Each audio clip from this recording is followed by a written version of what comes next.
Assalamualaikum warahmatullahi wabarakatuh. Nama saya Muhammad Hafiz bin Abdul Karim dan nombor metrik saya ialah D2021-1098554. Dan saya akan menerangkan tentang rancangan pengajaran harian saya di dalam subjek anatomi dan fisiologi di tingkatan 6. Topik yang telah diberi kepada saya ialah sistem respiratori. Dan fokus pembelajaran saya ialah 6.1 respiratori luaran, 6.2 pengangkutan gas-gas respiratori dan 6.3 iaitu respiratori dalaman.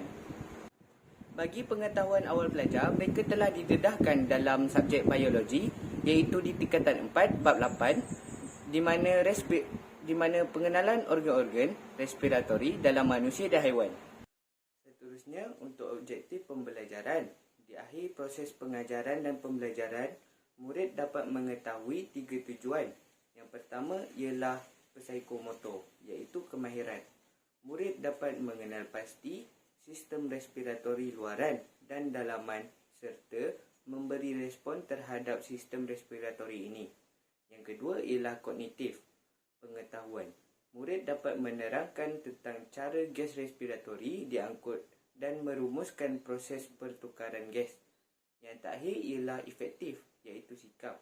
Melalui aktiviti ini, ia dapat menyatupadukan kerjasama antara ahli pasukan. Seterusnya, guru perlu melakukan persediaan sebelum membuat aktiviti. Contohnya, buku teks ataupun buku rujukan, laptop, LCD, set puzzle, slide gambar ataupun PowerPoint. Manakala, murid perlu menyediakan buku teks, sains sukan, buku catatan dan kemahiran berfikir. Kemudian, saya akan menerangkan tentang subtopik 6.1 iaitu respirasi luaran. Definisi bagi respirasi luaran ialah pertukaran gas, oksigen masuk dan karbon dioksida keluar antara alveolus dan darah. Pertukaran gas pulmonari. Pertukaran gas dalam badan mengikut hukum penyerapan. Respirasi luar berlaku apabila menarik nafas, iaitu oksigen diambil dan karbon dioksida dibuang. Kemudian, bagi subtopik 6.2 iaitu saya akan menerangkan tentang pengangkutan gas-gas respiratori. Kita semua telah sedia maklum bahawa hemoglobin merupakan bahan utama bagi pengangkutan gas ini. Pada awalnya, kita menarik nafas udara yang beroksigen akan masuk ke dalam badan. Udara beroksigen yang masuk ke dalam darah akan menjadi oksihemoglobin. Kemudian jantung akan mengepam oksihemoglobin ini ke seluruh badan. Apabila oksihemoglobin sampai ke sel-sel tisu yang kekurangan oksigen, oksigen akan dikeluarkan daripada darah dan karbon dioksida akan masuk ke dalam sel darah untuk membentuk karbaminohemoglobin. Kemudian karbon dioksida diangkut semula ke dalam paru-paru untuk dikeluarkan daripada dalam badan manusia. Bagi subtopik yang terakhir iaitu subtopik 6.3 respirasi dalaman, ia melibatkan pertukaran gas-gas respiratori antara darah dan sel-sel tisu. Contohnya, pemindahan oksigen daripada darah ke sel tisu dan karbon dioksida daripada sel tisu kepada darah. Oksigen yang diangkut dalam bentuk oksihemoglobin akan dibebaskan ke sel tisu dan pada masa yang sama, karbon dioksida akan meresap ke dalam darah bagi membentuk asid karbonik. Asid ini merupakan bahan yang telah dikumuh dan diangkut oleh sistem peredaran darah. Bagi fasa pengenalan, guru akan membuat tayangan video yang berdurasi selama 3 minit. Video yang ditayangkan adalah mengenai organ-organ yang terlibat dalam sistem respiratori. Guru perlu menyediakan alat bahan bantu mengajar seperti LCD dan laptop, manakala murid akan fokus kepada tayangan tersebut. Selepas itu, murid akan diberikan selai kertas yang mempunyai imej berkenaan organ sistem respiratori. Pelajar perlu melabel setiap organ tersebut. Melalui penglabelan tersebut, murid akan dapat dinilai dalam tahap mengenal pasti setiap organ dalam sistem respiratori ini. Antara komponen yang utama yang terlibat bagi fasa pengenalan ini ialah hidung iaitu salur nasa, farinks, trakea, bronkus, bronkiol, alveolus, paru-paru dan yang terakhir sekali ialah diafragma. Okey, bagi fasa perkembangan, terdapat 4 aktiviti yang akan dilakukan Aktiviti yang pertama ialah aktiviti Find the Fifth. Aktiviti ini memfokuskan subtopik 6.1 iaitu sistem respiratori luaran yang melibatkan pertukaran gas dalam paru-paru.